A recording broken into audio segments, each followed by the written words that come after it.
आज आम्हाला ठाण्याला जायचं होतं म्हणूनच ना खूप लवकर उठून आहे ना स्वयंपाक आवरला होता. आता घरातील बाईला ना तयार होऊन बाहेर पडायला कुठे मिळतंय. आधी स्वयंपाक करावा लागतो, त्याचबरोबर टिफिनसाठी काहीतरी बनवावं लागतो आणि नाश्ता वगैरे करूनच बाहेर पडावं लागतं. आता बाहेर तर सगळंच भेटतं हॉटेलमध्ये, पण ना बाहेरचं उगाच खर्च करून नेण्यापेक्षा ना घरातलंच बनवून जाणं योग्य वाटतं मला.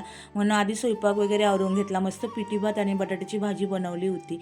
आता रियांशला स्कूलमध्ये पण सोडायचं होतं म्हणून ना खूप घाई झाली होती. आज दोघं आल्यामुळे रियांश पण जाम खुश झाला होता. मग त्याला ना टाटा बाय बाय केलं आणि आम्ही निघालो. आम्हाला जायचं होतं तिथे. आता आम्हाला ठाण्याला जायचं होतं कोट नाक्याला. इथून मस्त अशी ट्रेन पकडली आणि ना फायनली पोचलो होतं. आता इथं वाटलं होतं लवकरच काम होईल, पण ना इथे आल्यावर असं कळलं, बापरे एवढी मोठी रिक्षासाठी लाईन, म्हणजे अर्धा तास फक्त रिक्षा पकडण्यासाठी गेला होता. मग काय रिक्षा पकडली आणि आम्ही फायनली निघालो होतो. आता निघताना आम्हाला इथे तलावपाली पण दिसली होती, जे की ठाण्यातलं फेमस ठिकाण आहे.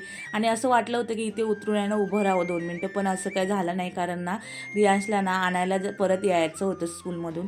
मग काय पटापट इथूनच तलावपाली बघितली रिक्षातून आणि फायनली कोर्ट नाक्याला पोचलो होतो.